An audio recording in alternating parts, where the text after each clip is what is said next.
Clint Eastwood stepped off his private jet at a major international airport, dressed in his signature rugged style. The legendary actor and director had flown in for a charity event, but as soon as he approached customs, he sensed something was off. The airport staff, a group of young employees, exchanged glances and smirks. One of them, a supervisor named Jake, stepped forward. "Sir, we need to conduct an additional security check," Jake said, his tone carrying a hint of arrogance. Clint raised an eyebrow but remained calm. "Go ahead," he replied, used to scrutiny despite his global fame. What followed, however, was beyond routine. The staff treated him with open disdain, making sarcastic comments about his age, his political views, and even hinting that he didn't belong. "Funny how guys like you think they own the place," one of them muttered as they rifled through his belongings. Eastwood, ever the composed man, endured their jabs in silence. He knew better than to argue with ignorance. But when they claimed his paperwork was suspicious and refused him entry, it became clear this wasn't about security. They just didn't want him there. "You can take the next flight back," Jake said smugly, handing him a rejection notice. Eastwood simply nodded. "All right, your call." Without a scene, he turned and left, his expression unreadable. The staff chuckled, pleased with themselves, but their smugness didn't last long. An hour later, the airport was thrown into chaos as another private jet touched down. Barron Trump, the son of the former president, had arrived. A towering figure even as a teenager, Barron carried himself with quiet confidence as he walked toward customs, surrounded by a small security team. The same staff members who had mocked Eastwood straightened their uniforms, suddenly on high alert. Jake, still feeling proud of himself, approached with a forced smile. "Welcome, Mr. Trump. Right this way," he said smoothly, hoping to make a good impression. Barron, however, stopped and looked around. He had heard whispers of what had happened with Eastwood. He turned to one of his aides. "Wasn't Clint Eastwood just here?" The aide nodded. "Yes, sir. But there was an issue." Barron's expression darkened. He turned to Jake. "Is that true?" Jake hesitated. Well, there were some complications with his documents, so we—" "Right," Barron cut him off. "So you turned away an American legend over paperwork? I think I'll be leaving now, too." Jake's face went pale. "Wait, sir, that's not necessary." But Barron was already signaling his team. "I don't support places that disrespect real Americans." Within minutes, Barron and his entourage turned back toward the jet. As the news spread, reporters swarmed the airport. Headlines erupted. The airport's reputation took a nosedive, with social media calling for boycotts. Panicked, Jake and his team were called into a crisis meeting. Their smug attitudes vanished as their bosses grilled them. Soon after, the entire group was fired, replaced by staff who understood the value of respect, regardless of politics. As for Clint Eastwood, he never made a fuss about it. He simply went about his life, knowing that the truth had a way of surfacing. In the days that followed, the fallout was immense. News outlets picked up the story and social media erupted with outrage. Hashtags like "Respect Clint" and "Our Boycott the Airport" trended for days. Celebrities, politicians, and everyday Americans voiced their support for Eastwood, calling the incident an embarrassment to the country. The airport executives scrambled to do damage control. They released a public statement claiming the incident was a misunderstanding and assured travelers that their policies were being reviewed. But the public wasn't buying it. Meanwhile, Clint Eastwood, true to his nature, stayed silent. He wasn't the type to cry foul or demand apologies. He simply continued with his work, focusing on his next film project. Barron Trump, however, was not done making his point. In a rare social media post, he shared a picture of himself back on his jet, captioned, "Respect is earned, not given. Some people don't deserve either." The message was clear, and it only fueled the fire. Major public figures started canceling their flights through that airport, and high-profile airlines began reconsidering their partnerships. The financial impact became undeniable. Realizing they had no choice, the airport's board of directors made a drastic move. They issued a direct, public apology to Clint Eastwood and personally reached out, offering to make things right. More than that, they announced that Jake and the staff involved had been permanently dismissed. But Eastwood wasn't interested in apologies. When reporters asked him for a comment, he simply said, "Life has a way of teaching lessons. Looks like they just learned one." As the scandal faded, the airport struggled to regain trust, but it never fully recovered. Meanwhile, Eastwood's legend only grew stronger, and Barron Trump's stand against the unfair treatment solidified his reputation as someone who wouldn't tolerate disrespect, no matter who it was aimed at. In the end, those who had mocked and mistreated a Hollywood icon learned the hard way. Some mistakes can't be undone, and some people, no matter their age, will always stand up for what's right. As time passed, the scandal remained a dark stain on the airport's reputation. Passenger numbers plummeted, and investors started pulling out. The airport's leadership attempted to host PR events, offer discounts, and even rename parts of the terminal to regain public favor, but nothing worked. Meanwhile, Clint Eastwood remained unfazed. He continued directing and acting as if the incident had never happened. When asked in an interview about it, he chuckled and said, "People show you who they are. You just have to watch." Barron Trump, however, had made an impact that couldn't be ignored. His firm stance on the issue led to more scrutiny of the airport and how it treated other travelers. Investigations revealed a pattern of discrimination, and soon, lawsuits began piling up. Former employees and passengers came forward with their own horror stories, exposing a toxic culture among the airport staff. Jake, the former supervisor who had led the mistreatment of Eastwood, found himself at the center of it all. With his name now infamous across the internet, he struggled to find a new job. No airline or hospitality company wanted to be associated with him. The smug arrogance he once displayed had been replaced with regret, but it was far too late. One day, as he sat in a coffee shop scrolling through job listings, he glanced up at a nearby TV. A breaking news story flashed across the screen. New luxury airport announced. Clint Eastwood and Barron Trump among investors. Jake's stomach dropped. The news anchor continued, explaining how a group of high-profile investors, including Eastwood and Barron, were backing a brand-new state-of-the-art private airport. Designed to be a haven for VIP travelers, the new airport boasted top-tier customer service, security without harassment, and staff trained to treat all passengers with respect. The message was clear. The airport that had disrespected a legend was now failing, while those who had been mistreated were building something better in its place. As for Clint Eastwood and Barron Trump, they never looked back.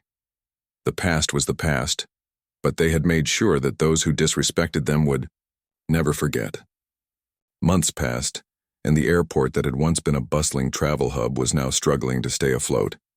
Airlines rerouted flights to competitors, and travelers actively avoided it. Despite desperate attempts to win back public trust, including a complete change in management, nothing could erase the damage. Meanwhile, Clint Eastwood and Barron Trump's new luxury airport was quickly becoming the most talked-about travel hub in the country. Investors poured in, eager to be part of something revolutionary. The facility promised a seamless first-class experience, blending cutting-edge technology with old-school hospitality. Unlike the failing airport, which had prioritized arrogance over service, this new project put respect and efficiency at its core. As the grand opening approached, the media couldn't help but contrast the two airports.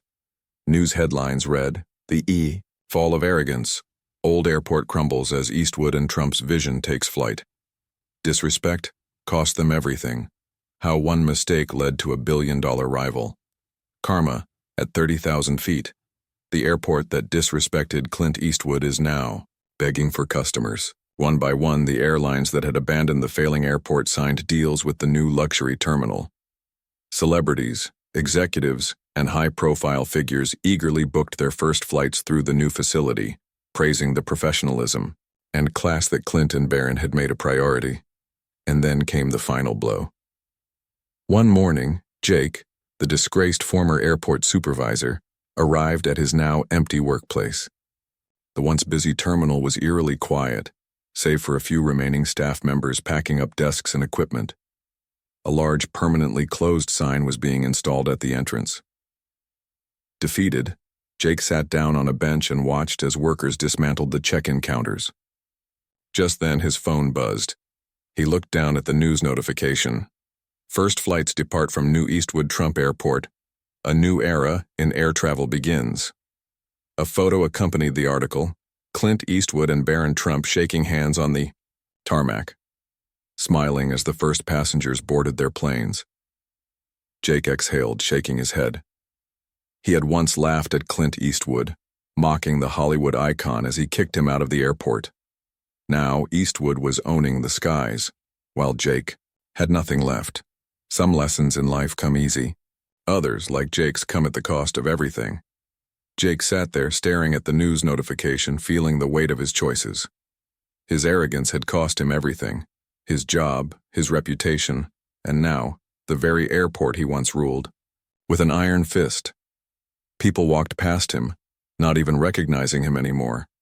The power he once held was gone, replaced by regret and humiliation. As he scrolled through the article, he saw photos of the grand opening ceremony at the Eastwood Trump Airport. The terminal was stunning, sleek, modern, and bustling with life. Unlike the place he had helped run into the ground, this airport was built on respect, professionalism, and efficiency. The article detailed how Clint Eastwood and Barron Trump had handpicked the best staff from around the world, ensuring that no traveler would ever face the kind of treatment Eastwood had endured that day. Even the security procedures had been restructured to make passengers feel welcome rather than harassed. Jake felt a pit in his stomach as he read about how the top airlines had all signed exclusive contracts with the new airport, ensuring that the old one, his old one, would never recover. Then his phone buzzed again. This time it was a message from an old colleague. They just announced layoffs. The entire staff is being let go. It's over, man. Jake swallowed hard. He had spent years climbing the ranks, acting untouchable, treating people like they were beneath him. And now he was just another unemployed man in a failing industry. A deep sigh escaped him as he stood up and walked toward the exit of the shuttered airport. The doors that once swung open for VIPs now had chains on them. The parking lots were empty. The place that once gave him status was nothing more than a relic of its own downfall. As he stepped outside, the sun glared in his eyes, and he saw a giant billboard standing across the street. It was an advertisement for the Eastwood Trump Airport, featuring the tagline, "A new era of travel, where respect takes flight." Jake clenched his jaw and looked away.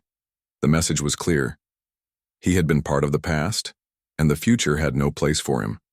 Jake trudged away from the empty airport, his footsteps echoing against the cracked pavement of what was once a bustling hub. He shoved his hands into his pockets, feeling the weight of his mistakes pressing down on him like an unbearable burden. For weeks, he searched for a job, but his name had become poison in the industry.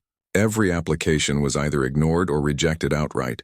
His arrogance had burned too many bridges, and now no airline, airport, or travel-related company wanted anything to do with him. Desperate, he took whatever work he could find. Stocking, shelves at a local grocery store, working night shifts at a gas station. Each time a customer recognized him, he saw the smirk of satisfaction on their face, knowing exactly who he was and why he had fallen so low. Then one day, as he scrolled through job listings on his phone, he came across something that made his heart stop. Now hiring. Eastwood Trump Airport, security, customer service, and management positions available. Jake stared at the listing for a long time. This was his only chance to get back into the industry. Swallowing his pride, he filled out an application. He knew the irony was thick, applying for a job at the very place created by the man he had disrespected, but he had no choice. He needed this. Days later, he received an email. "Your application has been reviewed. Please come in for an interview." His hands trembled as he read it. He had a chance. On the day of the interview, Jake dressed in his best suit, making sure he looked professional. As he walked through the doors of the Eastwood Trump Airport, he was stunned. The facility was beautiful, spacious, sleek, and running like a well-oiled machine. Passengers moved through security without stress. Employees smiled as they assisted travelers, and the atmosphere was one of professionalism and respect. He was escorted to a glass-walled office where he was told to wait. Moments later, the door opened, and Barron Trump himself stepped in. Jake felt a lump in his throat. This wasn't just any hiring manager. This was one of the men responsible for his downfall. Barron sat across from him, studying him for a long moment before speaking. "Jake, isn't it?" Jake nodded. "Yes, sir." Barron leaned back, crossing his arms. "You know, I remember your name, not in a good way." Jake swallowed hard. I know, I made a mistake." Barron smirked. "A mistake? You humiliated Clint Eastwood. For no reason. You thought you were untouchable. And look where it got you." Jake lowered his head. "I was arrogant. I thought I was better than the people I was supposed to serve. I see that now." Barron studied him for a long time. Then, after what felt like an eternity, he sighed. "You know, my father once told me something. If a man truly wants to change, he'll show it, not say it." Jake nodded quickly. "I'll prove it. I just need a chance." Barron stared at him for another moment before standing up. Don't hire people like the man you used to be, Jake." He walked toward the door but stopped just before leaving. "But we do hire people who've learned their lesson." Jake's breath caught in his throat. "Show up tomorrow, you start at the bottom. If you mess up once, you're out. No second chances." Jake could barely believe what he was hearing. Thank you. I won't let you down." Barron gave him one last look before walking out. As Jake sat there, the reality sank in. He had been given a second chance, but this time, he knew better than to waste it.